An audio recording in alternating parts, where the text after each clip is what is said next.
You're listening to a rehearsal of Barely There Theater's production of King Lear, featuring Gloucester and Edgar. Hey, you know, Jody Mackman. Okay, Sydney rehearsing tonight? She's actually here tonight. She's just hanging out. She's not here. Back in the bedroom. I'm sure she'll pop out at some point to say. I hope so. Yeah. Hello. So I don't want accents for this. Okay. Just because I think that more often than not gets in the way of performance.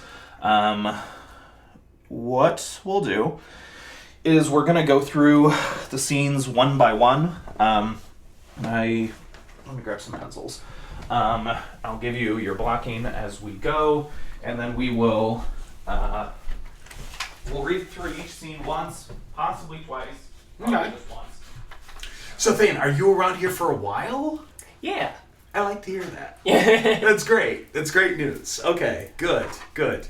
At least until next February, because I just moved into a new apartment, and that's when my lease is up. Excellent. Okay, well, that's good to hear. All right, great. That makes me incredibly happy. So, thank you. Appreciate it. So we'll go through, read once, then we will go through and read it again, doing just your dialogue specifically. So if, I'll go with Edmund, because he's the character that's usually in the scenes with you guys that isn't here in the room with us. So you guys will read your dialogue as normal, and any time that another character is speaking, you'll just leave a second or two gap of air so I can edit stuff in. And then you'll just jump to whatever the next one of your two lines is. Okay. And whenever you two are just speaking to each other, just speak normally, like you would. It's just when you have those other gaps of other people talking that you'll leave dead air. But that's when we're recording. When we're rehearsing, I will read the other parts to kind of help give you an idea of what the other performers have done, and to help kind of modulate your performances based on roughly what they did, although I am a pale flame compared to the other actors involved. It will at least hopefully get you in the ballpark. Just a very brief spiel about why it's King Lear, why we're doing this. Is I love the script. I think it's probably Shakespeare's best, although it is also his weirdest. Because with most of Shakespeare's plays, the people behave like you would expect humans to behave. And in this play, no one really does that. Everyone is crazy to some extent, or if not crazy, they are just characters. They are filling roles, and Edgar is the weirdest out of a bunch of weirdos, because in the second scene, his brother comes to him, he's like, hey, your dad is super mad at you and wants you to die. And Edgar's like, okay. And just exiles himself, on the spot, no questions asked, doesn't push back. He's like, all right, well, guess I'm an orphan now. I'll show you. And he covers himself in mud and strips naked and adopts a goofy little voice. And I'm like, dude, there's nothing, you didn't talk to your dad. You just took your brother at his word and just dipped. Who does that? And then but that's also a sign of the deepest familial love. You're obviously not lying to me, and I will do this for my dad. Of course I will. I mean, so and it makes sense. It's weird as fuck, but it makes sense in a way. Yeah, and it does, and it makes sense in that very operatic character way. This is the way you would want a protagonist to behave to help keep the story interesting. But in the back of your head what? No sane person would do this. And Edgar has so many choices, so many chances throughout the play to course correct, because there's scenes where he's with his dad in the room and his dad doesn't recognize him, and his dad is like, God, I miss Edgar. And Edgar is like, oh, I better stay in character. And I'm like, this is your chance to undo everything. And Edgar's like, who tries too hard. Nope, I'm gonna lock in. And that's what I was saying. The thing is, my headcanon is Edgar is a theater kid who really wanted to do theater, and his dad was like, no, you need to be royal. You need to do the things. Because he just does all these goofy little voices. And then even at the tail end of the play, where his father's life is on the line, and there's a dude with a sword about to gut his dad, rather than just being hey, don't kill my dad, he's like, no sir, don't let us go. And I'm like, why are you doing now a fourth voice? Just be who you are. Anyway, it's weird in that regard. It's weird because it's just very, very highly elevated emotion. But I think there's a power in that, and it makes me sad that it's not done very often. Like, I can't think of any King Lear production in the Quad Cities in recent memory. We've done 2 in the last 10 years. Really? Yeah. The Brenzies did one. Interesting. With all the genders swapped. Oh, okay. And Genesia Skill did it with Pat Flaherty. I know, right? That would have been good. Yeah, like 2014. So it's been done a couple times. Okay. Just throwing that out there. Okay. No, thank you. I love the... That's what I'm looking for. The fact check. Because... I've been around. I'm old. It's happened. Although I get why it's done so little, because it's just kind of a weird text. It's hard. You got to get the right King Lear, or the whole thing's going to fall flat.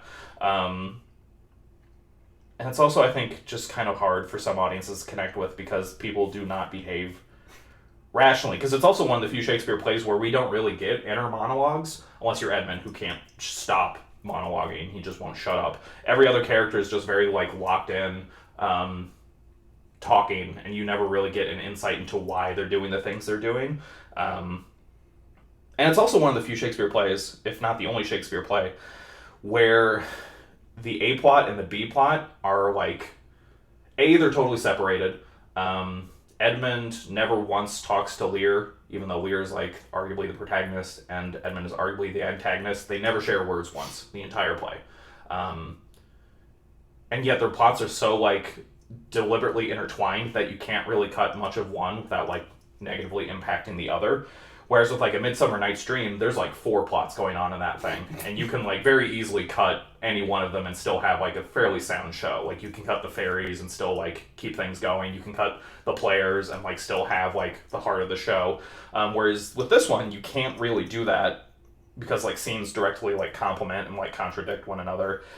And it's just a very dense script. Very long. The version we're doing is significantly cut. It's going to be probably about 1:40 as compared to the original 4.5. But I think I managed to keep, I'm hoping, the important parts. But we'll see. We'll see in the final edit.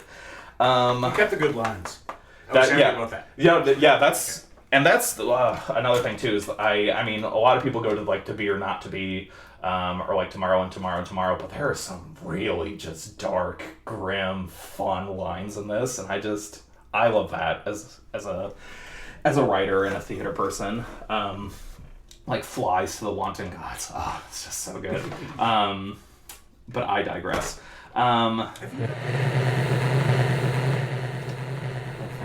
I'm sure I'll go off on another tangent at some point while we're going through. So let's just kind of dive in. We will start with scene 1, which has a little bit of Gloucester. Pronounced Gloucester, not Gloucester. It's like Worcester. Gloucester. I don't think there are any other funky pronunciations beyond his name. So what we'll do is, I think Gloucester has just a few lines in this scene. Yes. So Mike, at the start of the play, you will be center. And Kent will be stage left. And then Edmund is stage right, because that's my general dichotomy, is good guys on the left, bad guys on the right. Although I mix that up every now and then just to keep the blocking fresh. So stage right is here? Correct. Because as you face the microphones, these are the audience. Gotcha. Great. And so as you talk to these characters, turn ever so slightly to address, so like when you're talking to Kent, turn a little bit this way. When you're talking to Edmund, turn a little bit that way. Okay. Just because a little... Actually, hold on. What are these mics? Nope. Very quick focus job. Okay. Just because a little twist goes a long way to help sell the physicality of the space.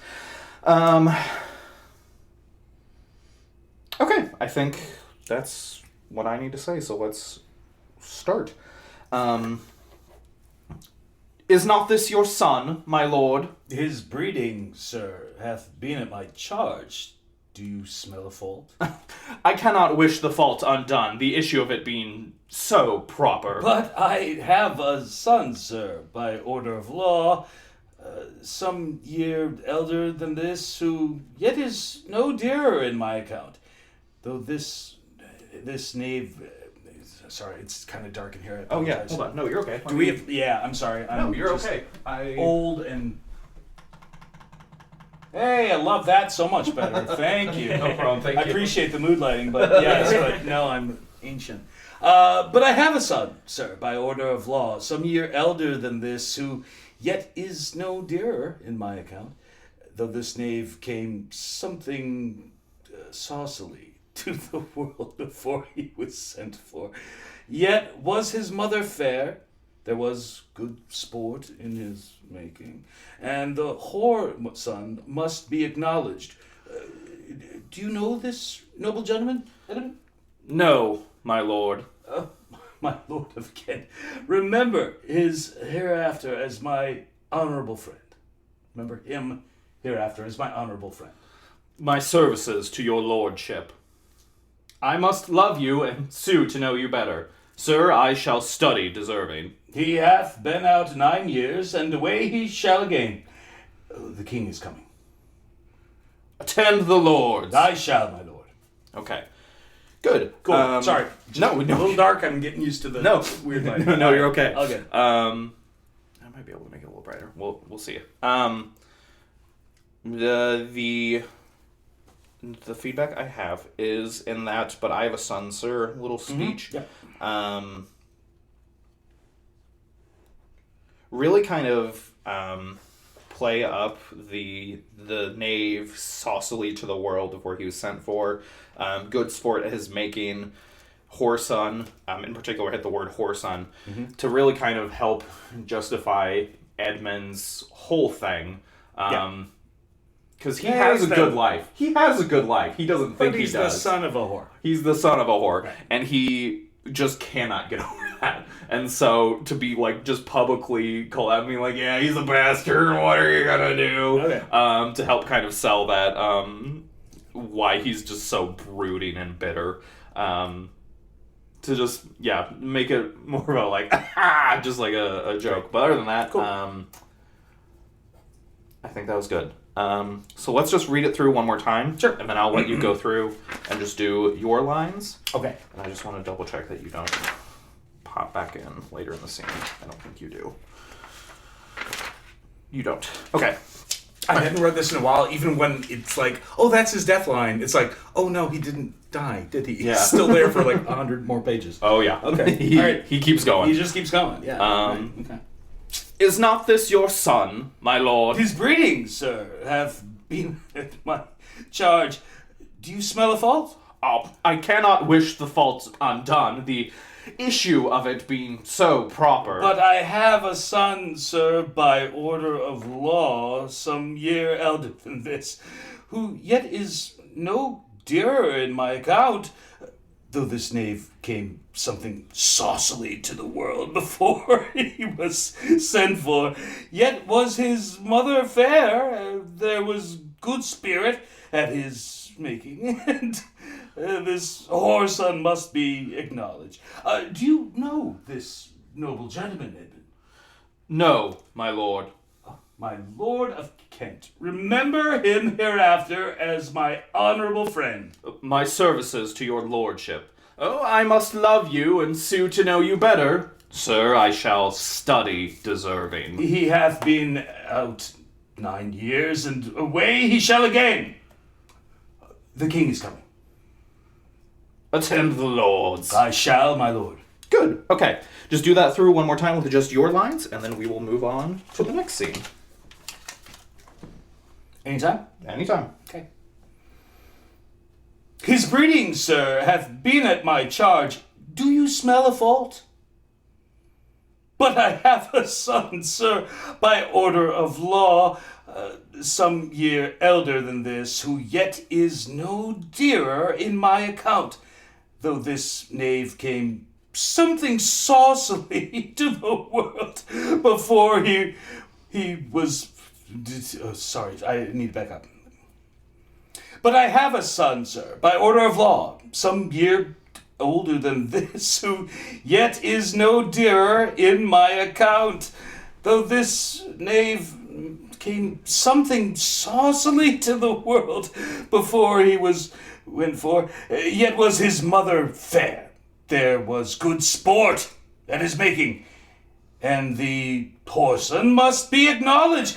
Do you know this gentleman, Edmund? My Lord of Kent, remember him hereafter as my honorable friend.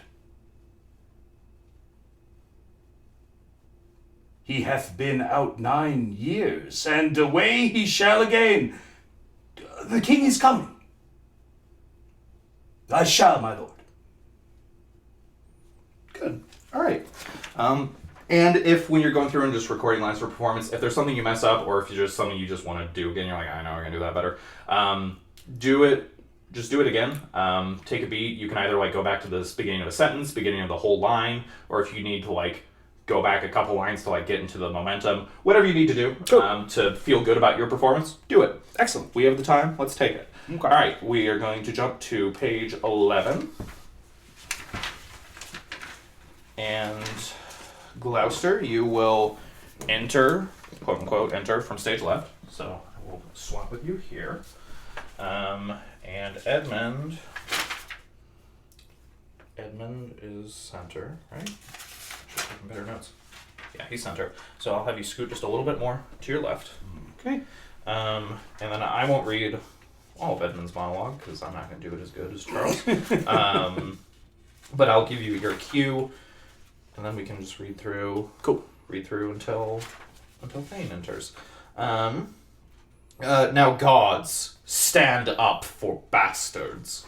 Kent banished thus, and the king gone tonight, prescribed his power, confined to exhibition. All this done upon the gad. Edmund, how now? What news? So please your lordship, none. Why so earnestly seek you to put up that letter? I know no news, my lord. What paper were you reading? Nothing, my lord. No? What needed then that terrible dispatch of it into your pocket? Come, if it be nothing, I shall not need spectacles. I beseech you, sir, pardon me.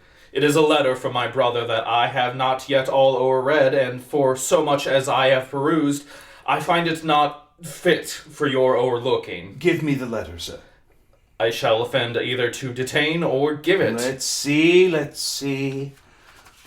I begin to find an idle and fond bondage in the oppression of aged tyranny. Come to me, and of this I may speak more. If our father would sleep till I waked him, you should enjoy half his revenue forever, and live the beloved of your brother, Edgar. Conspiracy? Sleep till I wake him, you should enjoy half his revenue? My son, Edgar, had he a hand to write this? A heart and brain to breed it in? When came you to this? Who brought it? It was not brought me, my lord. There's the cunning of it. I found it thrown in at the casement of my closet. You know the character to be your brother's? It is his hand, my lord, but I hope his heart is not in the contents. Has he never before sounded you in this business? Never, my lord. But I have heard him oft maintain it to be fit that sons at perfect age and fathers declined. The father should be as ward to the son, and the son manage his revenue. Oh, villain. His very opinion in the letter. Abhorred villain. Unnatural. Detested, brutish villain. Worse than brutish. Go. Seek him. I'll apprehend him. Well, that's a hard word to say. Abominable villain. There we go. Abominable villain. Where is he? I do not well know, my lord. I dare pawn down my life for him that he hath writ this to feel my affection to your honor and to no other pretense of danger. Think you so? If your honor judge it meet, I will place you where you shall hear us confer of this. He cannot be such a monster. Nor is not, sure. To his father that so tenderly and entirely loves him.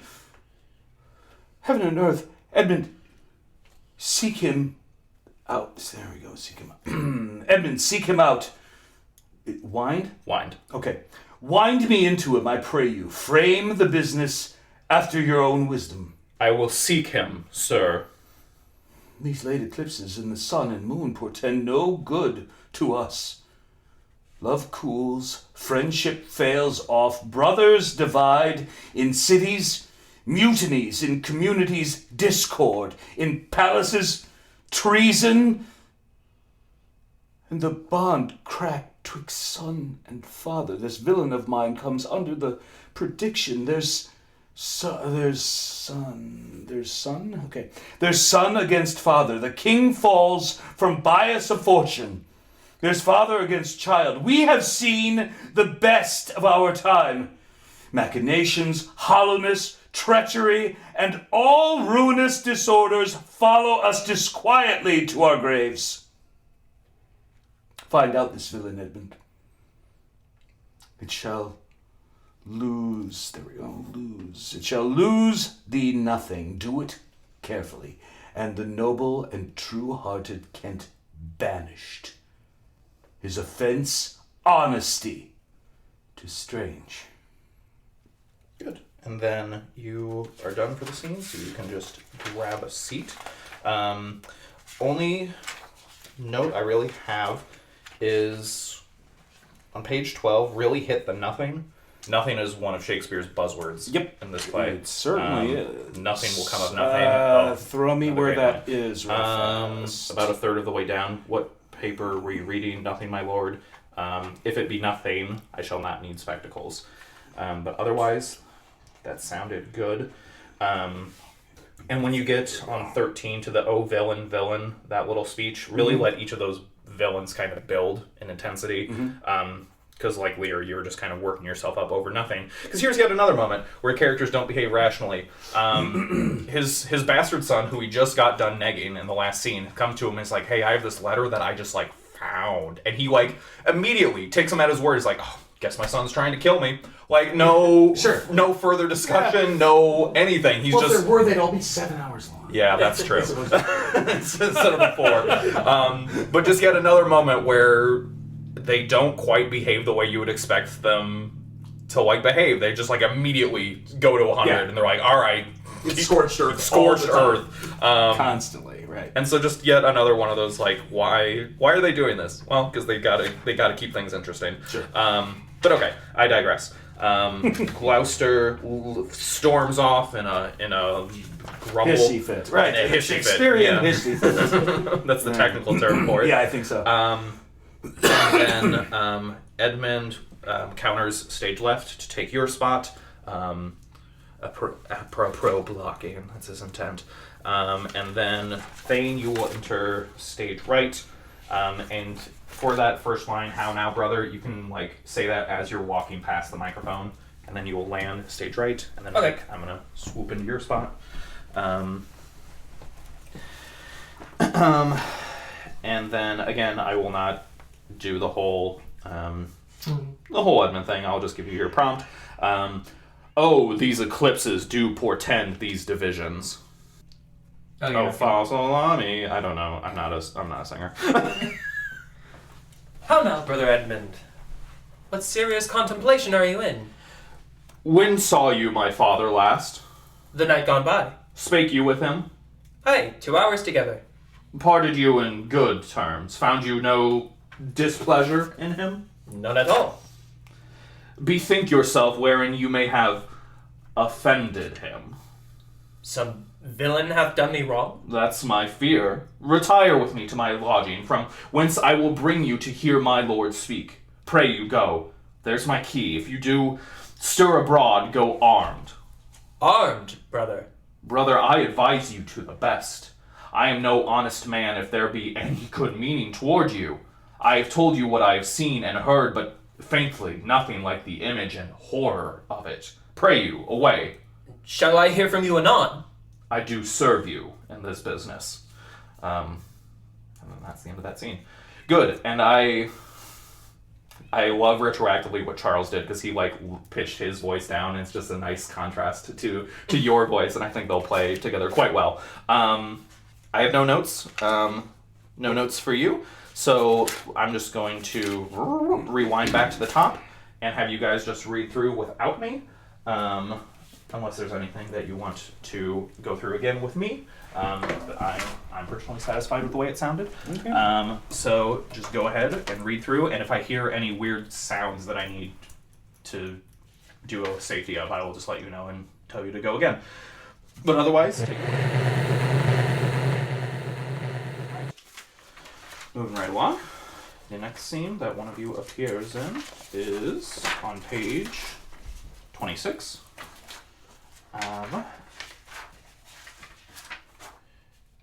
It was fun reading this play again, or at least this cutting of it, because it was like, I kept looking for Lear's name. He's not in it a lot. Yeah, he's actually one of the more minor characters in it, which is bizarre. Weird, yeah, right? And that's not like a cutting choice on my part. That's like that's the thing, right? I think I kept like almost 100% of Lear, and he's still barely in this. Isn't that weird? Yeah. Which is just one of those weird little quirks about this play that I love. That the title character is hardly in it. But okay, scene 4. Like Waiting for Godot. Oh yes. Oh, that rapscallion. It takes forever to get there. Oh, I love that show. I would. God, if it were in the public domain, I would just do it constantly. Just every month, I would just have a new production of it. I love Waiting for Godot. Anyway, okay, scene 4. Edmund's plan is finally set into motion. Edgar, you have your one line, and then you exit. Do I want to do that now or at the end? I think we'll just do it now. If you want to just do the brother and then give me some like ha ha ha, like a couple just like little sword fighting noises. Okay. Or actually no, I lied. We'll do it at the end because you have another sword fight later. Oh yeah. And I'll just get a bunch then, and then I'll just pick and choose which one sounds good. But if you could give me a brother, give me like 3 brothers, and then I think we'll call you good for that scene. And then we'll just hop over to Mike's lines. Do you have a preference which way I talk? Oh, great question. Yes, you'll be over here stage left. Okay. Because you're a good guy. Edmund is stage right. Okay. Thank you for asking. Brother. Brother? Brother. Perfect. I'll take one of those. All right, and then Wish I could do my shit then. damn it. Okay, all right. And then Gloucester, you will enter left. And then there's a little bit that I have in here where Edmund repeatedly gets injured and no one gives a shit about him. Because he really was like, look, sir, I bleed, and you just run right over him. And then even when, I think it's, who comes in later? Is it Albany? It's Cornwall. When Cornwall comes in, you're like, look, my son bleeds, and Cornwall also doesn't give a shit. And so I think that's... yeah, it's just one of those, I just really want to acknowledge that, because it's like, I think one of the few comedic bits in this whole show, and even that is not that comedic. Do I have any other notes before we hop in? Oh, I am reading Cornwall. I say reading. I am performing Cornwall. We had a slight casting change, and so now I am Cornwall. Oh, fun. I already recorded Cornwall, but I hated what I did, so I'm going to try again today. And I'm probably still going to hate it, so I might even do it a third time on my own. But when in the meantime, I'm going to read Cornwall. All right. So we'll see how that goes. I cannot stand directing myself. I'll probably bring in a ringer to just make me read lines. Bradley Cooper, you are not. No, correct. Okay, I am no maestro. Okay. Okay, but again, I digress. Where did I not mark where you enter from? You enter from stage left. And Edmund is here holding his arm. Stop, no help. Now, Edmund, where's the villain? Here stood he in the dark, his sharp sword out, mumbling of wicked charms, conjuring the moon. But where is he? Look, sir, I bleed. Where is the villain, Edmund? Fled this way, sir, when by no means he could... Pursue him! Oh, go after! By no means what? Good. Persuade me to the murder of your lordship, yada yada yada. And when he saw my best alarmed spirits full suddenly he fled. Let him fly far. Not in this land shall he remain uncaught and found dispatch. The noble Duke comes tonight. By his authority I will proclaim it that he which finds him shall deserve our thanks, bringing the murderous coward to the stake. He that conceals him, death. Hark, the Duke's trumpets. I know not why he comes. All ports I'll bar. The villain shall not scape. The Duke must grant me that. Besides his picture, I will send far and near, that all the kingdom may have due note of him. And of my land, loyal and natural boy, I'll work the means to make thee capable. How now, my noble friend? I've heard strange news. If it be true, all vengeance comes too short, which can pursue the offender. How dost, my lord? Oh, madam, my old heart is cracked. It's cracked. What, did my father's godson seek your life? He whom my father named your Edgar? Oh, lady, shame would have it hid. Was he not companion with the riotous knights that tended upon my father? I know not, madam. 'Tis too bad. Yes, madam, he was of that consort. No marvel, then. Yada, we don't care about me. It was my duty, sir. He received this hurt. You are striving to apprehend him. Is he pursued? Aye, my good lord. If he be taken, he shall never more be feared of doing harm. For you, Edmund, whose virtue and obedience doth so much commend itself, you shall be ours. Natures of such deep trust we shall much need. I shall serve you, sir, truly, however else. For him I thank your grace. You know not why he came to visit you. Noble Gloucester, we must have use of your advice. Our father he hath writ, so hath our sister, of differences which I best thought it fit to answer from our home. I serve you, madam. Good. Okay. I don't think I have any notes for you. So let's just run that through one more time, okay. And I won't read Carnwell. Throw a rock, you'll hit an actor in this town, dude. Yeah. You're really not wrong. Who knows? We can still recast it. We'll cross that bridge when we come to it. I like you as an actor. I'm just, No. I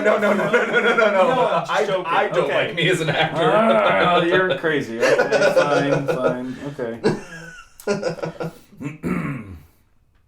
Take it from me at the bottom? Now, yes. Edmund? Okay. Now, Edmund, where's the villain?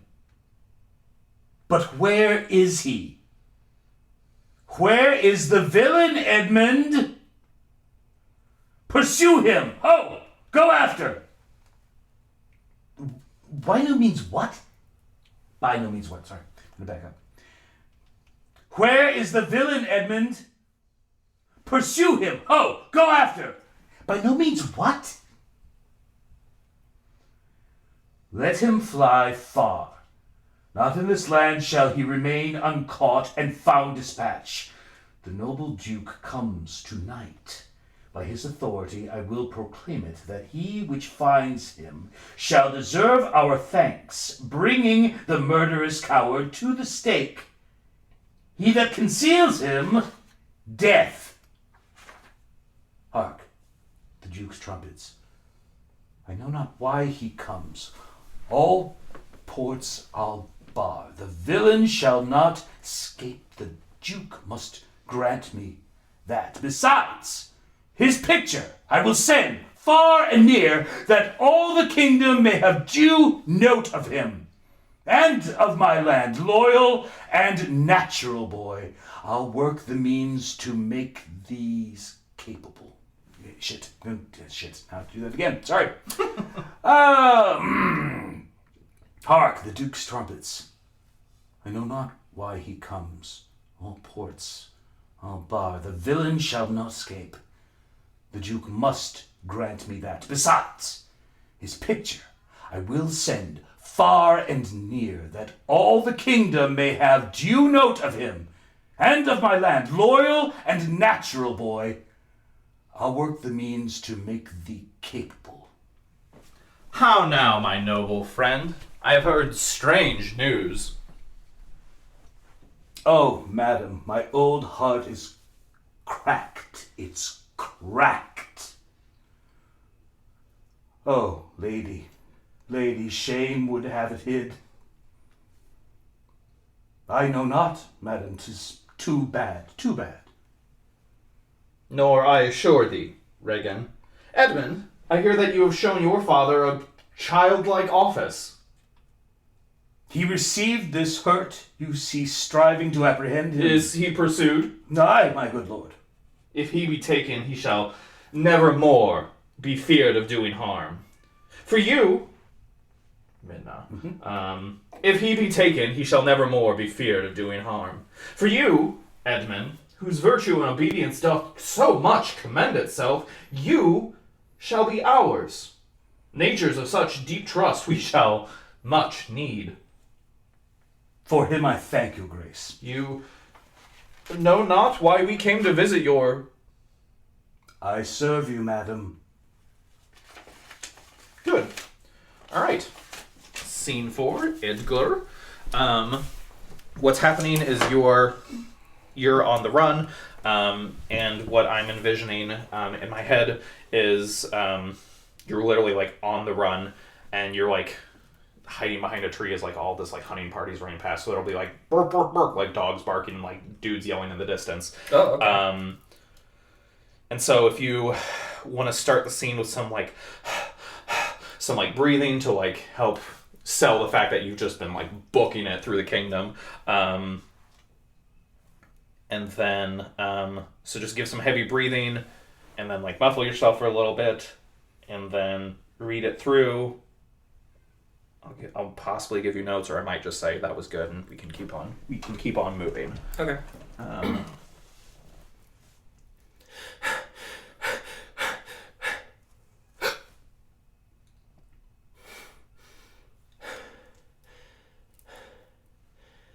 I heard myself proclaimed, and by the happy hollow of a tree escaped the hunt. No port is free, no place that guard and most unusual vigilance does not attend my taking. Whilst I may escape, I will preserve myself. And bethought to take the basest and most poorest shape. My face I'll grime with filth, elf all my hairs and knots, and with presented nakedness outface the winds and persecutions of the sky. The country gives me proof and precedent of bedlam beggars who with roaring voices enforce their charity. Poor Turligard, poor Tom. Oh, that's something yet. Edgar, I nothing am. Good. No notes. Let's keep moving. I love working with talented people. I just love being able to say, let's just keep moving. And so the next time one of you appears is on page 35. In Gloucester, you have, I believe, just the one page. Or do you come back? You might come back in this scene.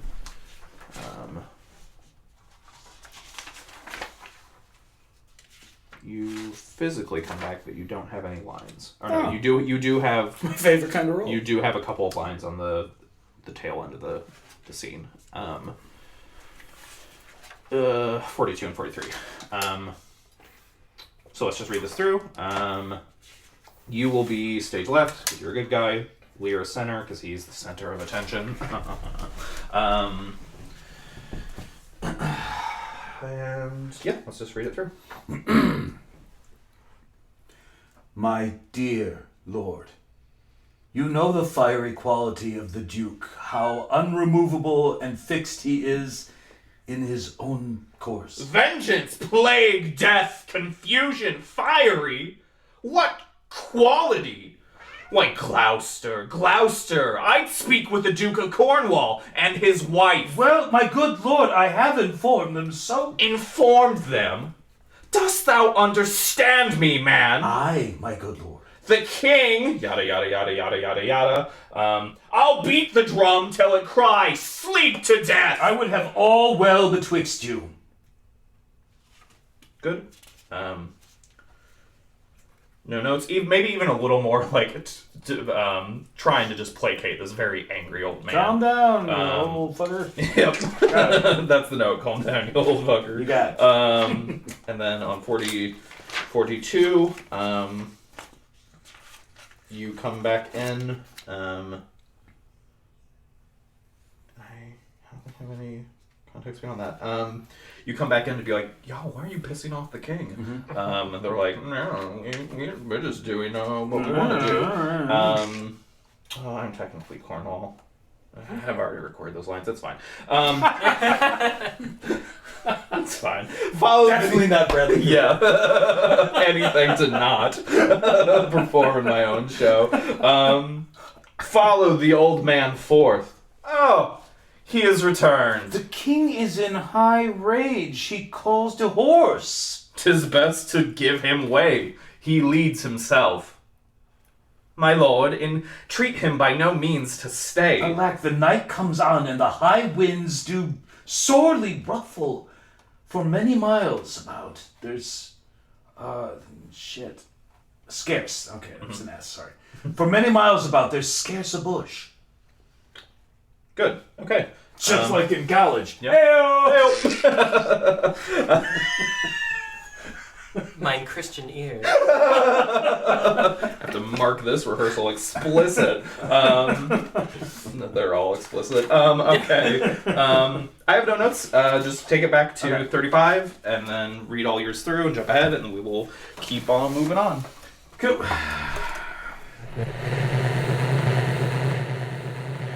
Between the two of them, I should have more than enough to Alright. to cut things I around. thought do it on the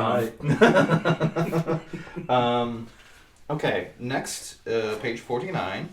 Edgar enters in disguise in his tomfoolery. I didn't even mean to make that joke. Oh, Oh, good old-fashioned knee slapper.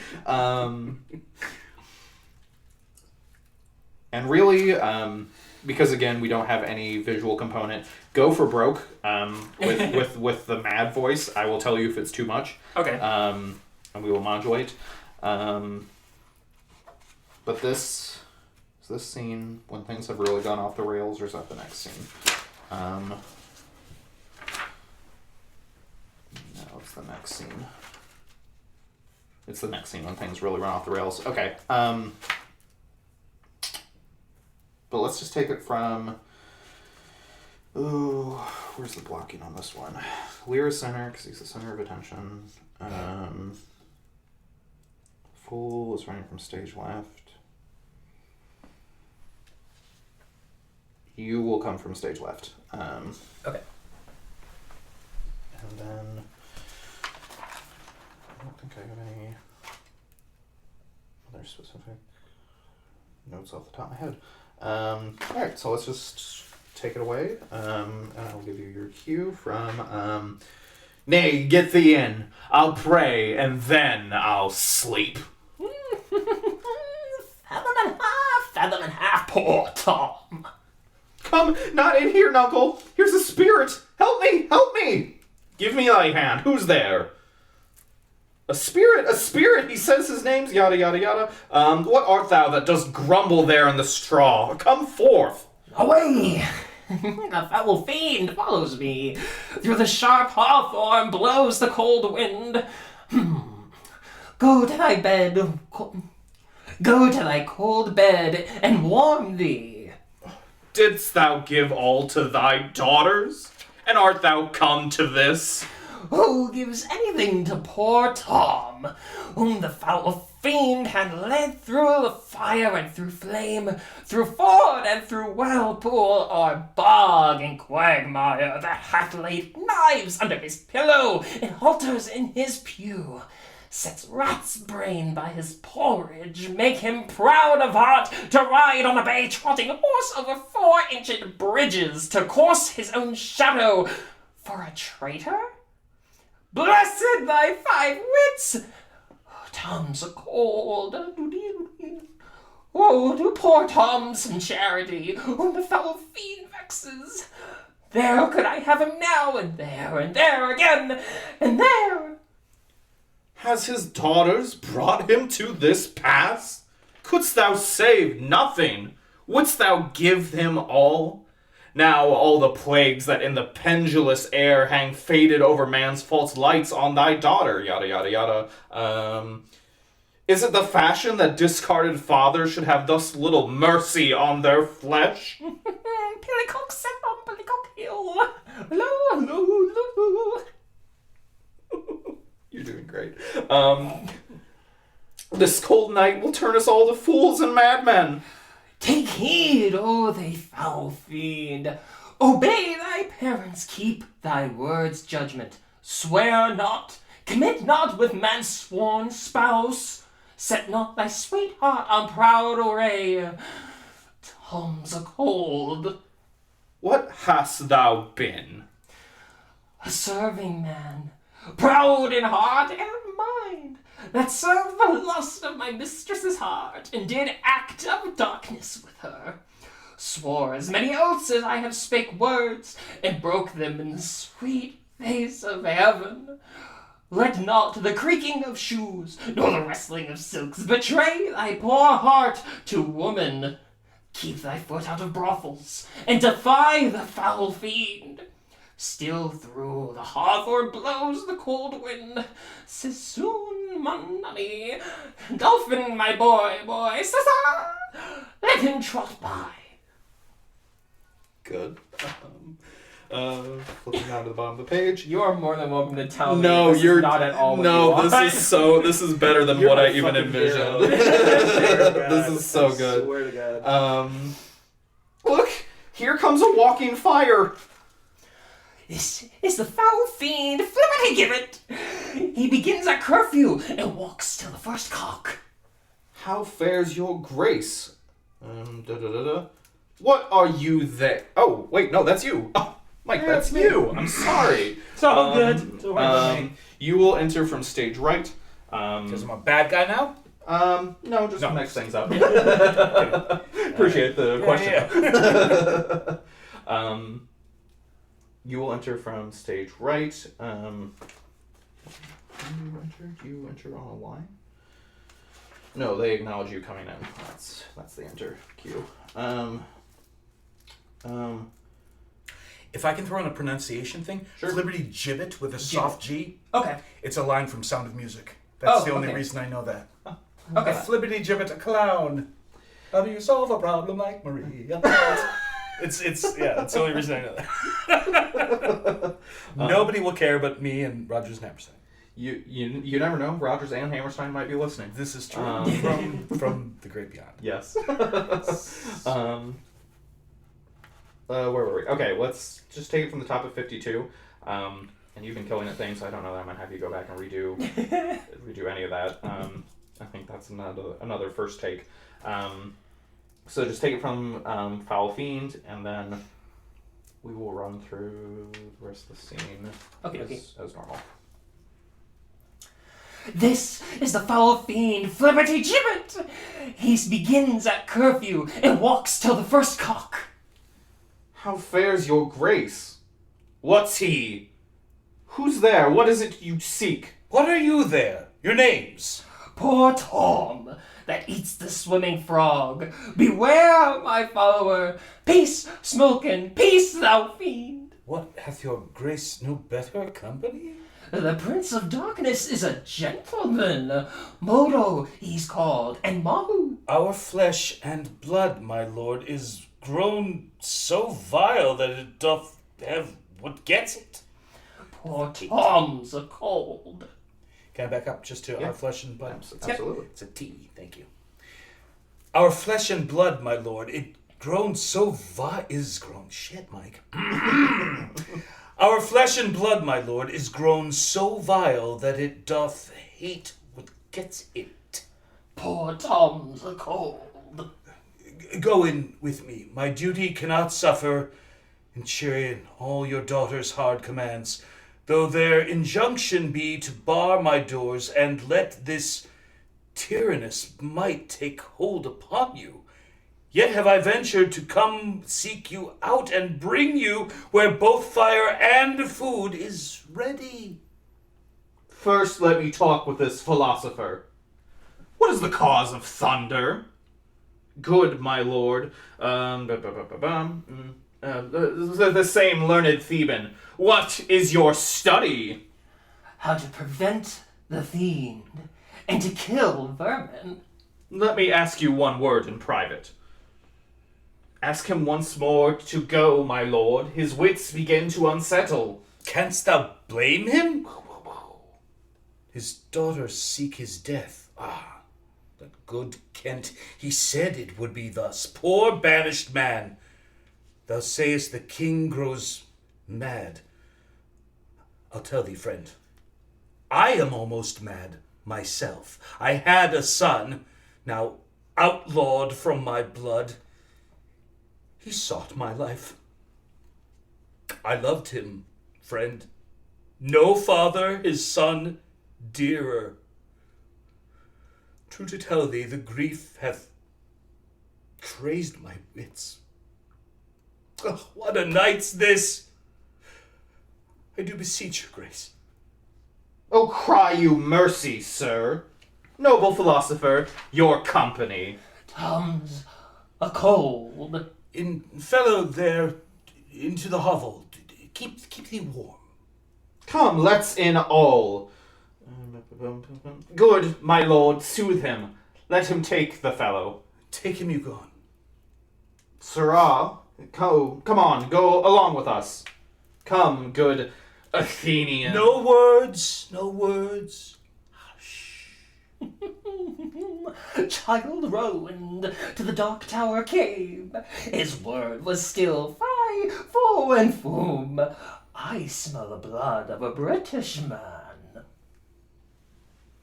Good.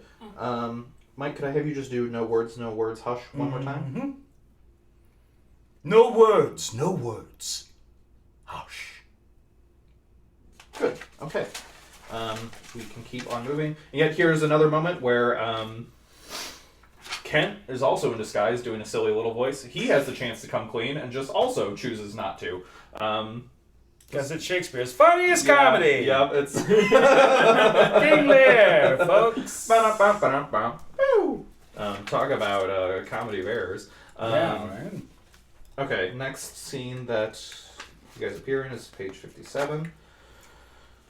Is any of these songs that Edgar sings, are there actual melodies to these lines, or is he just making crap up? If there were melodies, they've been lost to time. Okay. Making crap up is the name of the game, because there's no sheet music with any of this. And Edgar's character is crazy, and he's really committing, so even extra justification for doing whatever. Okay. Kent is stage left, Fool is stage right, Lear is center. Good lord, there's so many bodies in such a tiny room. Gloucester, I will have you stage left. Thayne, I will have you, or Edgar, I will have you stage right. And then Lear's in the center, he's the center of attention. And this scene... oh, Gloucester, you just have your one line. Gloucester, you're leaving to go get like a wagon to take the king back to safety, and then as soon as you leave, like everyone just like goes full crazy. They have a little court, and they start that's what I'm looking for, convicting shadows of high crimes and treasons, and so they're all real loony. So you can even crank up the craziness, Thayne, and that will be well in spirit. Good luck to you, sir. It's the the note I gave. when I recorded it with Lear and the Fool, and Ken? No, Ken's not even here for this. Is that it's like that time of night where you stayed up way too late and everything is funny, even though nothing is funny. So like everything is like a giggle, everything is like just really over the top. And that's the vibe of this scene. Except for you, Gloucester, you are the only one that's still of sane mind and body. That's like, why he leaves. Yeah, so like I gotta he can nap him. Yeah, you're like I need a breather. So Mike, if you just want to give me a couple goes of "Here is better than the open air," sure, and then you can take a seat. Here is better than the open air. Take it thankfully, I will not be long from you. Here is better than the open air. Take it thankfully, I will not be long from you. Good. All the powers of his wits have given way to his impatience. The gods reward your kindness. Frateretto calls me and tells me Nero is an angler in the lake of darkness. Pray, innocent, and beware the foul fiend. He's mad that trusts in the tameness of a wolf, a horse's health, a boy's love, and a whore's oath. It shall be done. I will arraign them straight. Come, sit thou here, most learned justice. Thou, sapient sir, sit here. Now, you she-foxes. Look where he stands and glares. Wants thou eyes at trial, madame? Come, mow the burn, Bessie, to me.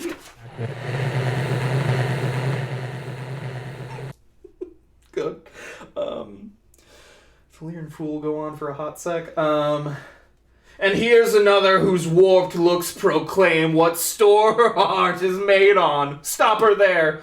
False justicer, why hast thou let her scape? Oh, pity. Sir, where's the patience now that you so oft have boasted to retain? The little dogs and all, Tray, Blanche, and Sweetheart, see, they bark at me. Tom will throw his head at them. Avaunt, you curs. Poor Tom, thy horn is dry. Then let them anatomize Regan. And then Gloucester re-enters. Again from stage left. I will slide into the background. Come hither, friend. Where is the king, my master?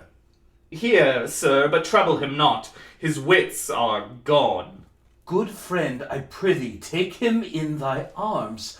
I have o'erheard a plot of death upon him. There is a litter ready. Let him in and drive toward Dover, where thou shalt meet both welcome and protection. Take up thy master. If thou shouldst dally half an hour, his life stand is assured lost. Stand in assured loss. And one more. I also heard a kitty. So Yeah, just for fun. why not? Okay. For safety. Good friend, I prithee, take him in thy arms. I have o'erheard a plot of death upon him. There is a litter ready. Lay him in't, and drive toward Dover, where thou shalt meet both welcome and protection. Take up thy master. If thou shouldst dally half an hour, his life stands assured loss.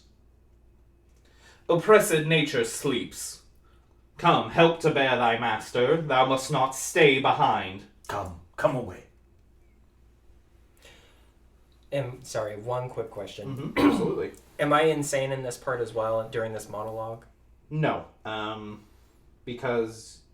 Good question. No. You drop the character because everyone else is gone. And Okay. you are just, once again, theater kid at heart. So yes. Just do this one in your normal voice. Okay. When we our betters see bearing our woes, we scarcely think our miseries our foes. Who alone suffers more in the mind, leaving free things and happy shows behind. But then the mind much sufferance doth o'erskip, when grief hath mates in bearing fellowship. How light and portable my pain seems now, when that which makes me bend makes the king bow. Tom, away! Thyself bewray, and reconcile thee. What will hap more tonight? Safe scape the king!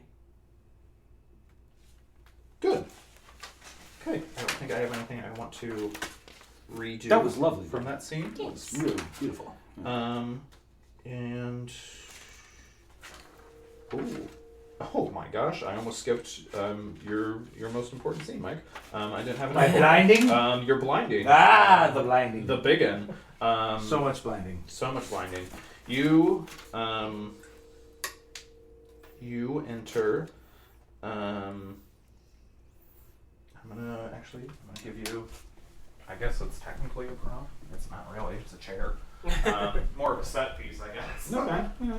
Oh, hi. Just because theoretically you're bound in a chair, and so the body just sounds a little bit different when it's sitting as opposed to when it's standing. I like sitting. Yeah. Take a load off. In Tina Fey, she wrote a book, her memoir, and she talked about Saturday Night Live, and she said you could always tell the more experienced actors because they were the ones who either wanted to talk more or sit more. Like, yeah, that sounds about right. I love that. Okay, so you are seated immediately. And if before you give your lines, you could give like a little like, or like just some kind of noise for like being Bound and stuff, right? Mm-hmm. Yes. And then I'll read Cornwall for this one just because I really hated my read of it when I did it last time. And maybe if I'm reading it with you, that will help me get what I'm wanting, but we will see. And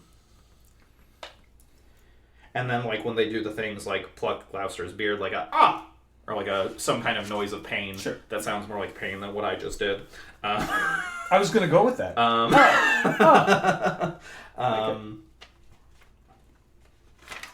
trying to think if I have any other notes. I don't think so. No, I don't. For now, no. Okay. I'll take it from Cornwall's line. Bind fast his arms. What means, your graces? Good, my friends, consider you are my guests. Do be no foul play, friends. Bind him, I say. Hard, hard, oh filthy traitor. Unmerciful lady as you are, I'm done. Shit, I can't see that. I'm home? None, thank you. Click an H, okay. Gets harder the later in the night it goes. Okay, can you give me a little thing? Hard, hard, oh filthy traitor. Unmerciful lady as you are, I'm none. To this chair bind him. Villain, thou shalt find. By the kind gods, 'tis most ignobly done to pluck me by the beard. So white and such a traitor. These hairs which thou dost ravish from my chin will quicken and accuse thee. I am your host. Be simple answered, for we know the truth. And what confederacy have you with the traitors in the kingdom? To whose hands have you sent the lunatic king? Speak! I have a letter guessingly set down, which came from one that's of a neutral heart, and not from one opposed. Cunning and false. Where hast thou sent the king? To Dover. Wherefore to Dover? Wast thou not charged at peril? Wherefore to Dover? Let him answer that. I am tied to the stake, and I must stand the course. Wherefore to Dover? Because I would not see thy cruel nails pluck out his poor old eyes. Not thy fierce sister in his anointed flesh stick boorish fangs. If wolves had at thy gate howled that stern time, they shouldn't have said, "Good porter, turn the key." All cruels else subscribe, but I shall see vengeance overtake such children. See, thou shalt never. Fellows, hold the chair. Upon these eyes of thine I'll set my foot. He that will think to live till he be old. Give me some help. And then... Oh, grow, you gods! One side will mock another, the other too. If you see vengeance... Hold your hand, my lord! I have served you ever since I was a child, but better service I have never done you than now to bid you hold. How now, you dog? My villain, draw and fight. Nay, come on, yada yada yada. To see him some mischief on him. Oh! Lest it see it more, prevent it. Out, vile jelly! Where is thy luster now? Oh, dark and comfortless. Where's my son, Edmund? Edmund, enkindle all the sparks of nature to quit this horrid act. Out, treacherous villain. Thou call'st on him that hates thee. It was he that made the overture of thy treasons to us, who is too good to pity thee. Edgar was abused. Kind gods, forgive me that, and prosper him. Go, thrust him out at gates, and let him smell his way to Dover. How is this, my lord? How look you? I have received yada yada yada. Okay, let's do that through one more time with just Gloucester's and Cornwall's lines. Because there's a lot of characters talking in this, and I want to make sure I get a clean cut of everything.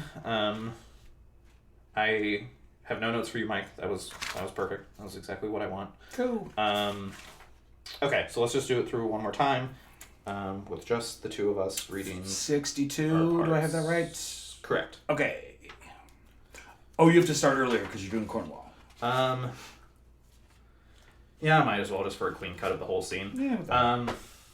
Post speedily to my lord your husband. Show him this letter. The army of France is landed. Seek out the traitor Gloucester. Leave him to my displeasure. Edmund, keep you our sister company. The revenges we are bound to take upon your traitorous father are not fit for your beholding. Farewell, dear sister. Farewell, my lord of Gloucester. How now? Where's the king? Get horses for your mistress. Edmund, farewell. Go seek the traitor Gloucester and bring him before us. Ah, who's there? The traitor? Bind fast his arms. What means, your graces? Could my friends consider you are my guests? Do me no foul play, friends. Bind him, I say! Unmerciful lady as you are, I'm none. To this chair, bind him! Villain, thou shalt find. By the kind gods, 'tis most ignobly done to pluck me by the beard. These hairs which thou dost ravish from my chin will quicken and accuse thee.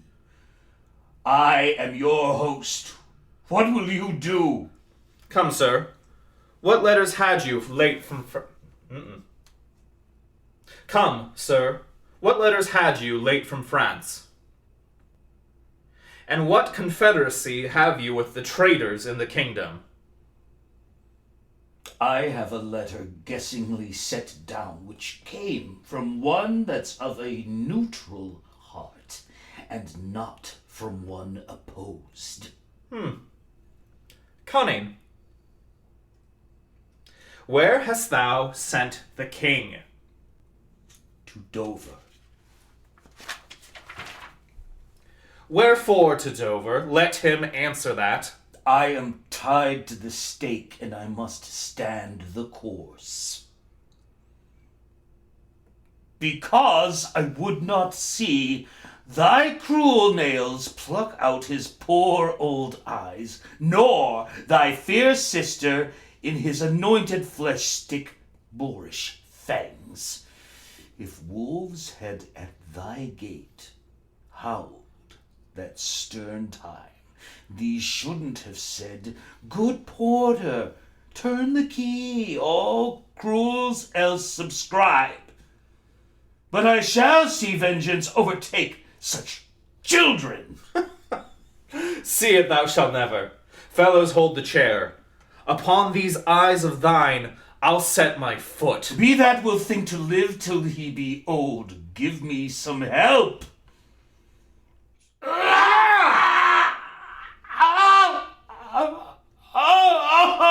Go cruel. Oh, you gods.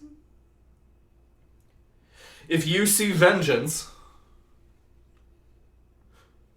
my villain, draw and fight.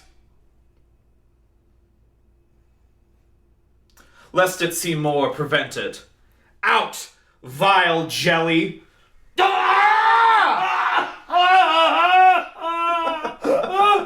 Where is thy luster now? Oh, dark and comfortless. Where's my son, Edmund?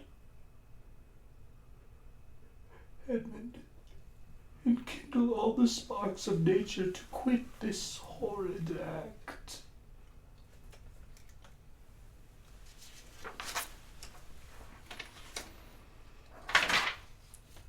Edgar was abused. Gods, forgive me that, and prosper him. I have received a hurt. Follow me, lady. Turn out that eyeless villain. Throw this knave upon the dunghill. Regan, I bleed apace. Untimely comes this hurt. Give me your arm. And now I'm dead. And now you're dead. Thank the And now Lord. you're dead. No more for me. Alright. I'm gonna get some water real quick. Does anyone... We've been going for a hot sec, so let's just take like a quick little 3-4 minute break. And then we will we'll move in to the rest of it. Thankfully, the last you, not quite this scene, but I think the next scene after, you are having Edgar, your son, who is still in character, still not divulging that he's your son to you. You are having him lead you to a cliff so you can hurl yourself from it. And I can't even do that right. And he's just going along with it, and then you get to this cliff, and he just feeds you a line about how it's totally a cliff and not just like a hill, and then you like throw yourself faceplant on the ground. Right. And then, like, he's like, you fell a great height, sir, and he immediately buys it. I'm like, none of this makes any coherent sense. Yeah. But because it's this high operatic thing, it all still makes sense. But again, it's just goofy. It's just... Yeah, embrace the nuttiness. It's, lean into it, because it's, if you try to play it totally straight, it's not going to work, but... But I digress. Okay, scene 13. It says, enter Edgar in disguise. That's a more visual thing. You're in your natural speaking voice for that first line. And then... For the who comes here? No, good catch. Silly little voice for who comes here. Okay. Aside for my father poorly led. And then later down you also have another aside. And then you don't... And then you... I think it's fair... I think everything is marked with an aside. Yeah. The things that are marked as aside, your normal voice. The things that aren't, your not normal voice. Okay. Edgar, you're stage right. You're already where you need to be. Perfect. Mike, you will enter from stage left with the old man. Who's doing that? Micah? Yep. Awesome. He is every bit role in this piece because that's in his you wheelhouse. can't have enough Micah on stage. No, he's my favorite. Every time I get him, I'm like, I'm gonna get my money's worth out of you. No, he's lovely. Okay, so take it from the top, Thayne, and we will. Who comes here? My father. Poorly led. World, world, O world, but that thy strange mutations make us hate thee. Life would not yield to age. Away. Get thee away. Good friend, be gone. Thy comforts can do me no good at all. Thee they may hurt. You cannot see your way. I have no way, and therefore want no eyes. I stumbled when I saw. Full oft 'tis been our means secure us, and our more deef our merchant. I have no way, and therefore want no eyes. I stumbled when I saw. Full oft 'tis seen our means secure us, and our mere defects prove our commodities. Oh, dear son Edgar, the food of my abused father's wrath. I but live to see thee in my touch. I'd say I had eyes again. How now? Who's there? Oh God. Who is can say I am the worst? I am the worst that I was. 'Tis poor mad Tom. And worse I may be yet. The worst is not so long as we can say this is the worst. What a great line, and I'm sorry, I just want to digress real quick for why this old man just randomly recognizes Edgar's character, because that seems like an odd thing. But in this time period that Shakespeare wrote the play, there was like the modern equivalent would be like Santa Claus. How when I say like Santa Claus, you picture red suit, big white beard, jolly. They had Poor Tom, which was like the cultural Poster child of a homeless man. Yeah, where that was like Poor Tom, and so like when he adopts Poor Tom, it's not a random name it's picking out. He is literally like, oh, I'm just gonna play the character of the crazy homeless guy, and so that's why this random dude is like, oh yeah, it's just poor Tom. Right. So just as a quick side, but I digress. Fellow, where goest? Is it a beggar man? Madman and beggar too. He has some reason, else he could not beg. In the last night's storm I such a fellow saw, which made me think a man, a worm.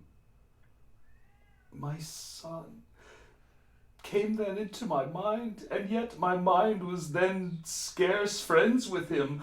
I have heard more since. As flies to wanton boys are we to the gods. They kill us for their sport. How should this be? Bad is the trade that must play fool to sorrow and wring itself in others. Is that the naked fellow? Aye, my lord. There, prithee, get thee away. If not for my I'll back up. Then, prithee, get thee away. If not for my sake, thou wilt or take us hence a mile or twain in the way toward Dover. Do it for ancient love, and bring some covering for this naked soul, which I'll entreat to lead me. Sir, he is mad. 'Tis the time's plague when madmen lead the blind. Do as I bid thee, or rather, do thy pleasure. Above the rest, begone. I'll bring him the best apparel that I have. Sirrah, naked fellow. Poor Tom's cold. I cannot play it further. Come in there, fellow. And yet I must. Bless thy sweet eyes, they bleed. Knowest thou the way to Knowest thou the way to Dover? Both stile and gate, horseway and footpath. Poor Tom has been scared out of his good wits. Bless thee, good man's son, from the foul fiend. Here, take this purse, thou whom the heavens plagues. That I am wretched makes thee the happier. Dost thou know Dover? Aye, master. There is a cliff whose high and bending head looks fearfully in the confined deep. Bring me but to the very brim of it, and I'll repair the misery thou dost bear with something rich about me. From that place I shall no leading need. Give me thy arm. Poor Tom shall lead thee. Okay. I'm going to have you guys do that one more time, just because there was a certain cat yelling the whole way through it. I don't think there would be a cat on the cliffs of Dover. So let me go release them from their prison. Cat break.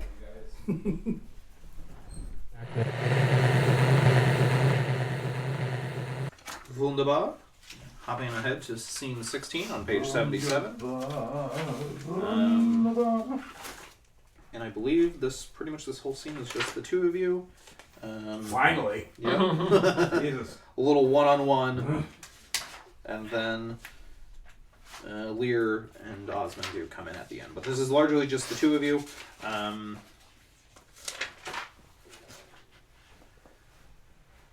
Where do I want where? Yeah, you can both just kind of be standing center near one another as you're quote-unquote walking.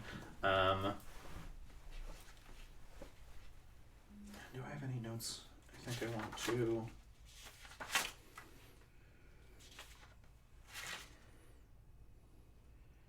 Do I have a new voice in this? You're still in your poor Tom voice, though you do get a new voice when Oswald enters for reasons that are not clear to me. And then I restored... Where the hell did that happen? We'll cross that bridge when we come to it, but I restored a line okay. from the script, but we'll get there. The only note I think I want to give before I have you guys start reading, because I'm hoping we can just kind of do this one in the one and done, is really oversell all the descriptions of the place, like horrible steep. Do you hear the sea? Like, because everything you're saying to him is a lie right now. Mm-hmm. And you're just apparently counting the fact that even though he's blind, he also can't hear or tell how he's walking. But it's all about the emotion. So really just oversell it to kind of help try to convince this blind man that he's actually walking up a cliff, even though he can kind of tell he's not. But he's also going along with it because he just is. And then, Mike, on 78, when you fall from the quote-unquote cliff, give me a few different noises for that when you get to that. I'm not quite sure what tone I'm wanting, if I'm wanting like a comedic, like, wah! Or like a, or like, I don't know, just give me a few options. Because I fall like a foot and a half. Yeah, you basically just face plant into the dirt. Yeah, okay. Which visually would be funny, but I don't know that orally it's going to read. So just give me a few options. But otherwise, I don't think I have anything any bugs I want to put in your ear other than that before you start going through. I do not. All right, so whenever you two are ready, take it away. When shall I come to the top of that same hill?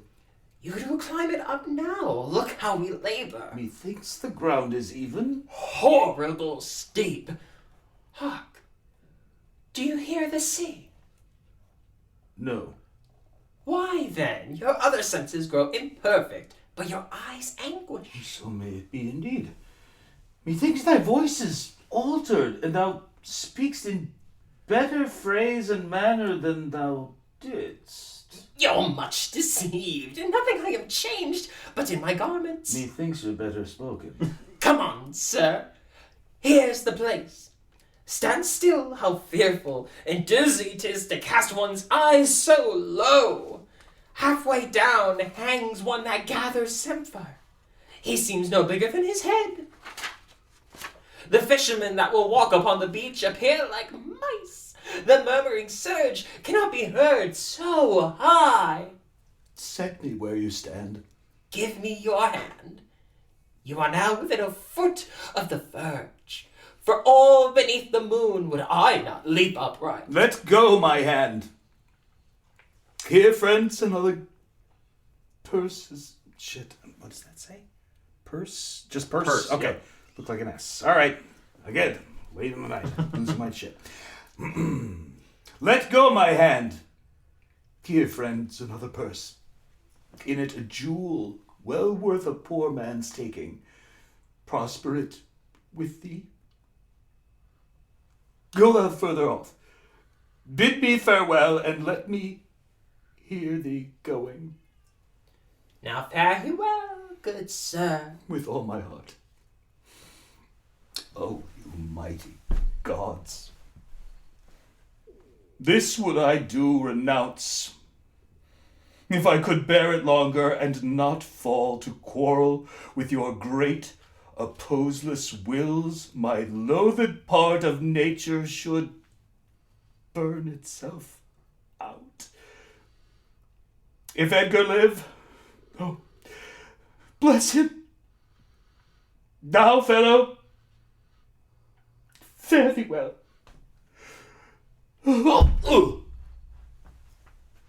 Gone, sir, farewell. Had he been where he thought, by this had thought been past.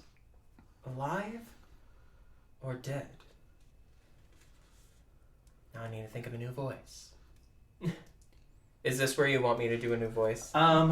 Yes, because you are now Some no longer other- poor Tom. You're apparently just this other dude who's like walked up and is like, "Sir, you just fell a crazy height." Maybe like a soft British or maybe like country, like a country bumpkin, maybe. Okay. Because it is, I think, technically the character he could construes is that he's a farmer who just happened to be walking by. So just something that's distinct, because you were also going to shed this voice in just like a minute. Yeah. Ho you, sir! Friend, hear you! Sir, speak! Thus might he pass indeed. Yet he revives. What are you, sir? Away, and let me die. Thy life's a miracle. Speak yet again. But have I fallen or no? From the dread summit of this chalky bourne, look up a height. The shrill gorged lark so far cannot be seen or heard, but do look up. I have no eyes. His wretchedness deprives that benefit to end itself by death. Give me your arm. Up. So. How is it? Feel your legs. You stand. Too well. Too well. This is above all strangeness. Upon the crown of the cliff, what thing was that which parted from you? As I stood here below, methought his eyes were two full moons. He had 1,000 noses, horns whelked and waved like the enraged sea. It was some fiend. The thing you speak of, I took it for a man. Often 'twould say, the fiend, the fiend. He led me to that place. Bear free and patient thoughts. But who comes here? No, they cannot touch me for coining. I am the king himself. Oh, thou side-piercing sight. I know that voice. Goneril with a white beard, blah, blah, blah, blah, blah. They are not men of their words. They told me I was everything. 'Tis a lie. The trick of that voice I do well remember. It's not the king? Aye, every inch a king. Brr, brr, brr, brr, brr. Good apothecary, sweeten my imagination. There's money for thee. Oh, let me kiss that hand. Oh, let me wipe it first. It smells of mortality. Oh, O ruined piece of nature! Dost thou know me? I remember thine eyes well enough. Dost thou squint at me? No, do thy worst, blind Cupid, I'll not love.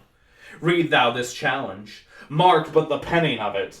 Were all thy letters sung, I could not see. Read. Sons, can we back up? Yep. I'm sorry. Were all thy letters sons, I could not see. Read. What, with the case of eyes?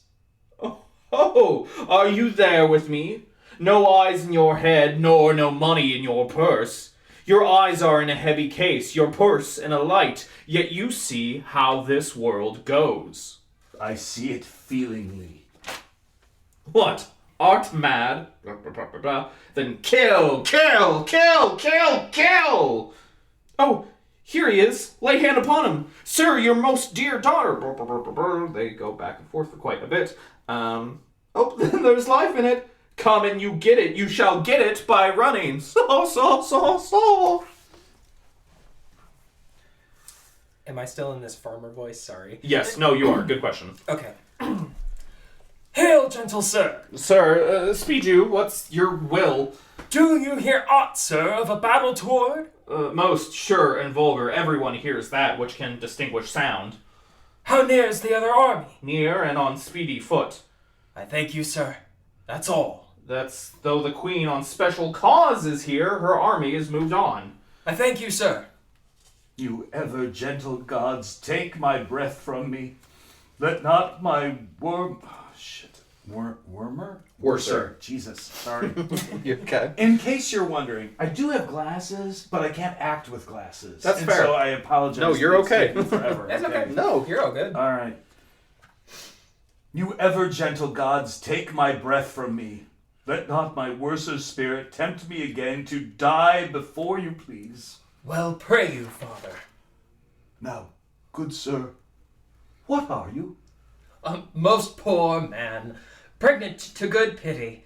Give me your hand, I'll lead you. Hearty thanks. God, poor Gloucester. Okay, so the line I restored is Edgar says, "Good gentlemen, go your vate and let poor folk pass." Wait with a V and folk with a V. Interesting. Yeah, hold on. Where's... Because frankly, I could have gotten even weirder with it because Shakespeare just went off the rails for this scene in particular. Of course he did. Because he's already in character. Edgar already has an established character that he's playing with Gloucester that is not poor Tom.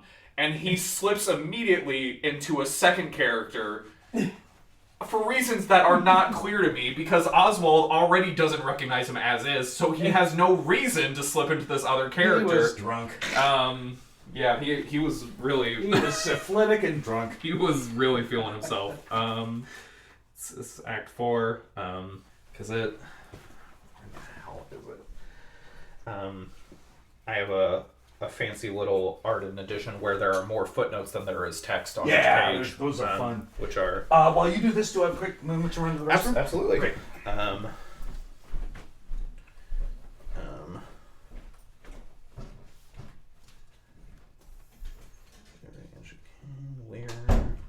Lear, where the hell is Oswald come in? Okay, here we go. Proclaim prize most happy. That must destroy thee. Gloucester put enough string to it. Wherefore bold peasant. Till not let thee go, sir, without further cagion. Go slave or thou diest. Good gentlemen, go your gate and let poor folk pass. And shoulda had been as faggored out of my life. Would not have been so long as 'tis by a fortnight, nay come near to the old man. Keep out chivory. Wait, on French? I guess he's like taking a crack at just phonetic French, but I try whether you costard or my baton be the harder. Baton. Chill be plain with you. Out. And chill pick, and after he's like killed him and mortally wounded him, chill pick your teeth, sir. Come, no matter for your foins. Like, I don't know why. I have no fucking clue why Edgar now is doing this weird, goofy voice. Okay. So I don't want you to go the full, the full route. What was it I said? Good gentlemen, go your ways and let poor Volk pass. Yep, that's enough to bring in the element of weird without really dwelling on it, because Jesus Christ, why? And then when I get back to I know thee well, a serviceable villain, am I back to the peasant farmer? After Oswald dies. Was he dead? I know thee well. No. I believe this is where you drop character. Entirely? Entirely. Because now that Oswald is done, you drop character. Again, this Edgar's a weird character, a very weird play.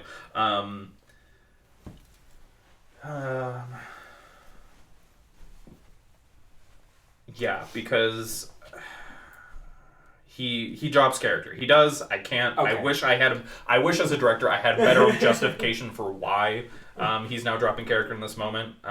Shakespeare just had a little too much wine writing this. Yeah, he was really just like, I have a deadline. And I got to get these pages to these actors tonight because we rehearse tomorrow. So this is what it is. And I have to imagine the actors got this for the first day. We're like, Bill, what is this? You good? Yeah. So yes. So after you kill Oswald, you drop character entirely. Okay. And just shift back into your normal voice. Good gentlemen. Go your way, then let your poor folk pass. Perfect. Poor folk pass. Everything would be happy in my life. Soup des soirs, entendez! Les poissons! Okay, so let's just take it from Oswald's line. That eyeless head, and also I just think it's, morbidly funny that everyone is immediately just like dragging poor Gloucester for being blind. Like the king, the king's like, with no eyes, what do you see? And Oswald out of nowhere is like, no eyes, and I'm like, come on guys, give him a break, like. Yeah, he's fucking Oedipus. He's just having a rough day. Okay. That's one way to put it. The sword is out that must destroy thee. Sorry, I just figured out where you were. No, you're good. I'm with.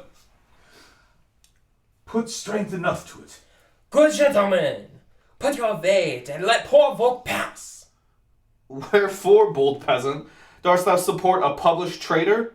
Let go his arm. Out, dunghill. And then VA noises that we will do at the very end. Thou hast slain me. Villain, take my purse. If ever thou wilt thrive, bury my body, and give the letters which thou find'st about me to Edmund, Earl of Gloucester. I know thee well, a serviceable villain. What, is he dead? He's dead. I'm only sorry he had no other deathsman. Let's see these pockets. Let our reciprocal vows be remembered. You have many opportunities to cut him off. There's nothing done if he returned the conqueror. Then am I prisoner, and his bed my jail. From the loaded warmth whereof deliver me, and supply the place for your labor. Your, should I just say wife? Is that what the parentheses are for? Sorry. No, a good question. It's the parentheses are within the text itself. So your wife, so I would say, because it's, this is whose note to who? It's, I think, Regan's note to Edmund, or is it Goneril's note to Edmund? It's one of the evil sisters' notes to Edmund. And it's her being like, hey, I want to be your wife. And so it's him just literally reading. And now that you're reading through this, I had a light bulb moment. I'm going to have you go back and do this again. Yeah, I would like to. So you're back in your farmer voice, for I know thee well, a serviceable villain. He's dead. I'm only sorry he had no other deathsmen. Let's see these pockets. Do all that in your farmer's voice. And then when you're reading the letter, just do that in your typical Edgar voice. Okay. And then by the end of it, you have now pieced together what all has happened, and that Edmund is a ruse. And then that's when you drop the farmer voice, and you just shift back to your normal Edgar, and you call him father to help key him in on the fact that you are actually his only good son. Sounds good. I'm glad we were we were able to resolve that in a way that actually makes sense within the text. Okay, so just take it back to I know thee well, a serviceable villain. Gotcha. I know thee well, a serviceable villain. What, is he dead? He's dead. I'm only sorry he had no other deathsman. Let's see these pockets. Let our reciprocal vows be remembered. You have many opportunities to cut him off. There is nothing done if he return the conqueror. Then am I the prisoner, and his bed my jail, from the loathed warmth whereof deliver me, and supply the place for your labor. Your wife, so I would say, affectionate servant, and for you, her... sorry. You're okay. Your wife, so I would say, affectionate servant, and for you, her own for venture, Goneril, a plot upon her virtuous husband's life, and the exchange my brother. The king is mad. Give me your hand. I hear the beaten drum. Come, father. I'll bestow with you a friend. Good. Can you just do that last line one more time? Just 'cause Yeah. I heard that little car rev outside. Give me your hand. I hear the beaten drum. Come, father. I'll bestow with you a friend. I think that should be fine. Just a punctuated with the car word. I don't want to redo the whole scene. However, I do want to just go back to page 77. Okay. And I want to do just a slightly different take on it. Okay. At the top of it, Thayne, just have your normal Edgar voice, and when Gloucester calls you out and be like, "You're better spoken," it would like hard shift back into the crazy voice. And Okay. Go, oh no, no, me. Okay. Just because I think that will play a little bit better. Sure. And literally, I think literally just page 77. Like, we don't need to go further beyond that, because I think that's where that bit ends. Cool. It is. Okay. When shall I come to the top of that same hill? You do climb up it now. Look how we labor. Methinks the ground is even. Horrible step. Hark. Do you hear the sea? No. Why, then? Your other senses grow imperfect, but your eyes anguish? So may it be indeed. Methinks thy voice is altered, and thou speaks in better phrase and manner than thou didst. You're much deceived, and nothing am I changed, but in my garments. Methink you're better spoken. Come on, sir. Here's the place. Stand still. How fearful and dizzy 'tis to cast one's eyes so low. Halfway down hangs that one gathered sapphire. He seems no bigger than his head. Good. Could I just have you do Horrible Steep? Hark, do you hear the sea one more time? Yep. Where am I? Oh. Horrible steep. Hark. Do you hear the sea? Good. All right. Moving right along to page 91. I am dry. Gloucester, are you in the scene? You're not. You can take a seat. This is yet another. This is like Edgar's like seventh voice, because he's already wearing a costume, and he's talking to someone who probably doesn't recognize him, but he is still locked in. Just really, I really think there's I think a comedy in Edgar's time at summer theater camp. Would you mind if I got a refill of Absolutely, water? go for it. Just because I am running dry. No, you're good. Feeling it, Mr. Krabs.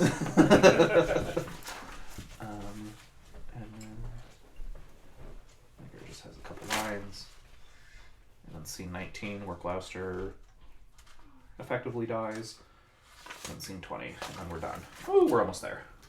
It's going well. It's going well. So you had, remind me, you had like Mark and Shelley together. Mm-hmm. What other pairings have you had? Charles and whom? Charles was on his own, and I actually kind of had a method to my madness in the way I paired everyone up. Is Charles I had recorded on his own, partially because of scheduling, and partially because Edmund is really in his own little world the whole show. Even though he's talking with a bunch of people, it's all about Edmund. All he's caring about is himself. He's constantly monologuing, so I was like, it makes sense to just have him isolated and record his bits alone. The sisters I recorded with their husbands. Emily, Cheyenne, and Keenan, and myself, we recorded those scenes together. Okay. Kent, or Doug, Mark, and Shelley I recorded together because those three characters are never on stage unless they're with their counterparts. So I was like, it makes sense just keep them all together. Yeah. You two together because you really have the most stage time with Edgar, even though it takes forever to get them together. Yet another voice, although you only have a couple of lines to do it in.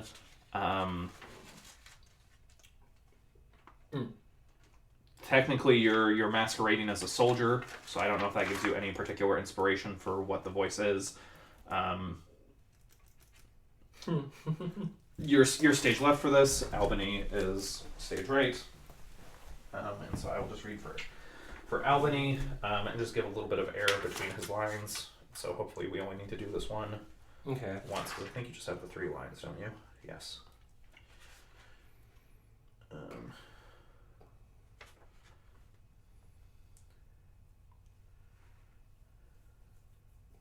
Are you poor Tom? Because you say wretched though I seem. You might be poor Tom, but you're speaking plainly and well. Yeah. So I don't think you're poor Tom. Maybe the farmer voice still? Because you wouldn't have had time to get not dirty. So maybe the farmer voice will still work for this. Okay. And we don't need to overcomplicate it. Because I also don't want the audience to be like, why is there now a 5th voice? Yeah. Oh, great, this guy. Oh, God, he's still he's making a lot of choices, isn't he? Yeah, we can stick with the farmer voice. We don't need to overcomplicate it. Cool. I'll overtake you. Speak. Oh, do I not have one before that? Oh, you do. I'm so sorry. I can't read. I'm not literate. I know the riddle. I will go. If e'er your grace had speech with man so poor, hear me one word. I'll overtake you. Speak. Before you fight the battle, ope this letter. If you have victory, let the trumpet sound for him that brought it. Wretched though I seem, I can produce a champion that will prove what is avouched there. If you miscarry, your business of the world hath so an end, and the machination ceases. Fortune love you. Stay till I've read the letter. I was forbid it. When time shall serve, let but the herald cry, and I'll reappear again. Why fare thee well, blah, blah, blah, blah, blah. Could you just do your lines on 92 again, since I think a helicopter just Was flew? that an airplane? Yeah. Probably. Jesus. Every now and then, we will get a helicopter flying to the Silvis Hospital, and it feels like it's coming directly poor overhead. Tom being lightheaded. There you go. Commercialize anything. So just do your lines on 92 there, and then Okay. move on to the next scene. If you miscarry, your business of the world hath so an end, and machination ceases. Fortune love you. I was forbid it. When time shall serve, let but the herald cry, and I'll appear again. Good. Alright. Next scene. Mike's final scene, and then he dies off stage, off screen. Although there's a beautiful line describing how he died that I just love. But we'll get there. 94. I'll just have both of you guys center. Thayne, you can say where you are. Mike, you can just stand to the right of him. Yeah, I don't think I have any specific notes. Okay. Take it away.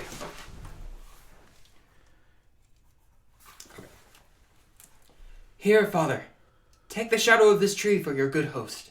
Pray that the right may thrive. If ever I return to you again, I'll bring you comfort. grace go with you, sir. Away, old man, give me thy hand, away! King Lear hath lost, he and his daughter Thayne. Give me thy hand, come on! No further, sir. A man may rot even here. What, in ill thoughts again? Men must endure their going hence, even as their coming hither. Ripeness is all. Come on! And that's true, too. Good. Okay, I don't think I need that again. Alright, so we can hop into Edgar's next appearance, which is pays 100. Mike, you're dead, so you can just take a seat. I'll seat it then. And no more voice. No more silly little voice. You are now just Edgar through and through. And then we'll just read, and I might have you go back and do it again without me reading the other characters. Where are you? Where you're standing is perfect, because you're actually, I'll have you move just like a foot to your left. Okay. And then Edgar here. Okay. Towards the top of 100. What are you? Your name, your quality, and why you answer this present summons. No, my name is lost. Yet am I noble as the adversary I come to cope. Which is that adversary? What's he that speaks for Edmund, Earl of Gloucester? Himself. What sayest thou to him? Draw thy sword, that if my speech offend a noble heart, thy arm may do thee justice. Here is mine. Behold, my privilege, my oath, and my profession. I protest thy strength, place, youth, and eminence. Despite thy victor sword and fire new fortune, thy valor, and thy heart, thou art a traitor. False to thy gods, thy brother, and thy father. Say thou no, this sword prove thou liest. Back do I toss these treasons to thy head. Blah, blah, blah, blah, blah. You kill him, you mortally wound him. Everyone talks for quite a while. Sister drama. Then you come back in on top of 102. But what art thou that has this fortune on me? Let's exchange charity. I am no less in blood than thou art, Edmund. If more, the more thou hast wronged me. My name is Edgar, and thy father's son. The gods are just, and of our pleasant vices make instruments to plague us. The dark and vicious place where thee he got cost him his eyes. Thou hast spoken right. 'Tis true. The wheel has come full circle. I am here. I must embrace thee. Let sorrow split my heart if ever I did hate thee or thy father. Where have you hid yourself? How have you known the miseries of your father? By nursing them, my lord.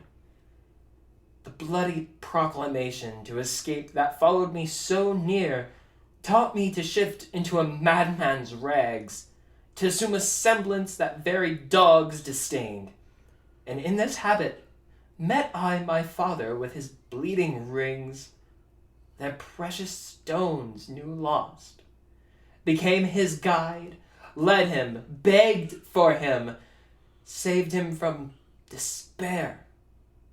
Never, O fault, revealed myself unto him until some half hour passed when I was armed.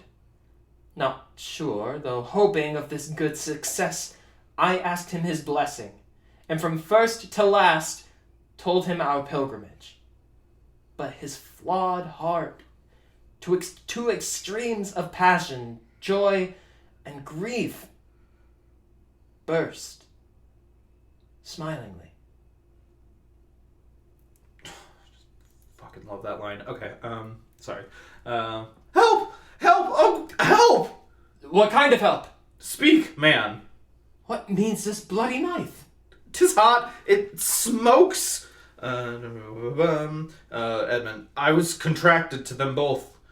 All three now marry in an instant. Here comes Kent. I am come to bid my king and my master a good night.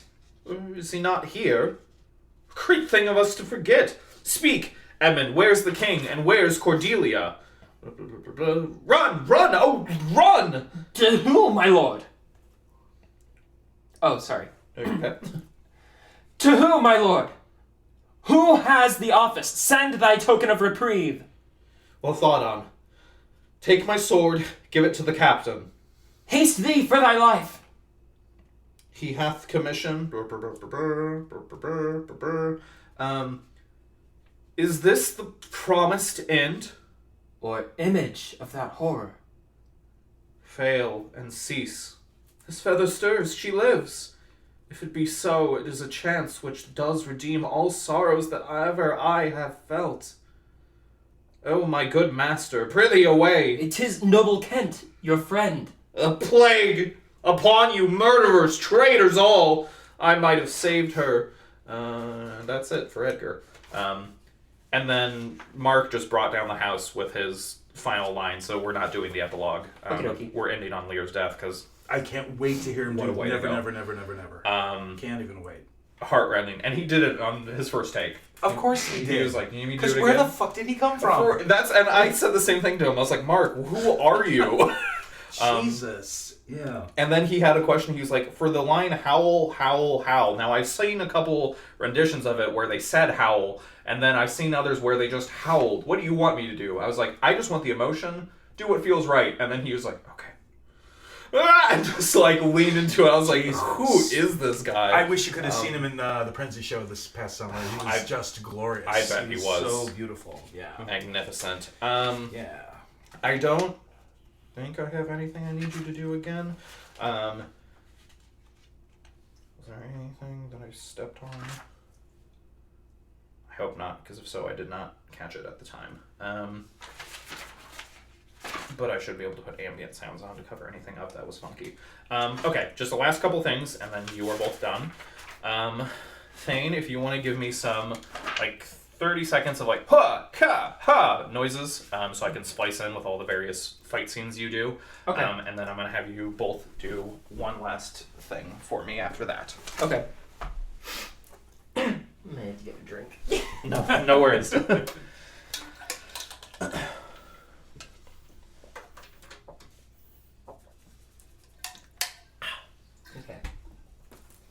Ha!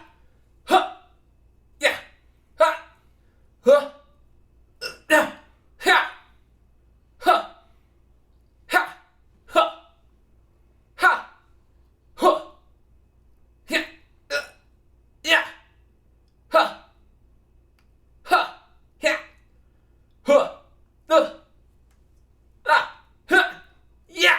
Okay, perfect. I should have enough to work with there. All right, now final thing. I want the play to start and end on a breath, which will be done by the entire ensemble. So I'm going to have you both do a little breathing right now into these microphones. I haven't prepared for breathing. I got a degree for this. My minor, at last! And so, just basically, when the play starts, it'll be a big, and then when Lear dies, everyone. And so, I will just do some breathing with the both of you, and we'll just do that for a little bit. How close or far away do you want us to stand from these? Stand like a foot closer. Okay. And I'll actually just point one at each of you. And yep, it looks nice and loud over there on the computer, so this should be perfect.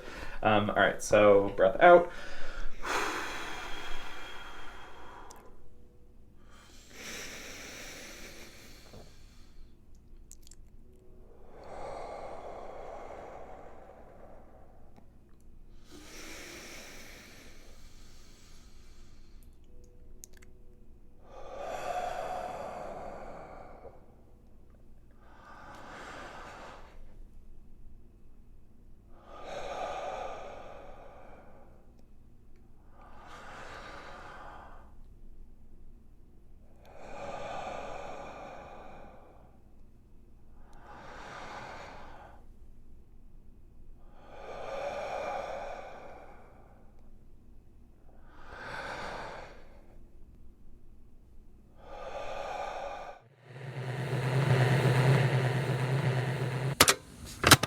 You just heard a rehearsal for Barely There Theater's performance of King Lear for Edgar and Gloucester, featuring the voices of Thayne Lamb, Mike Schulz, and Alexander Richardson. Be sure to subscribe so you can get notified for all of our future episodes where the rehearsals for the play you just heard will come out, as well as all future radio plays.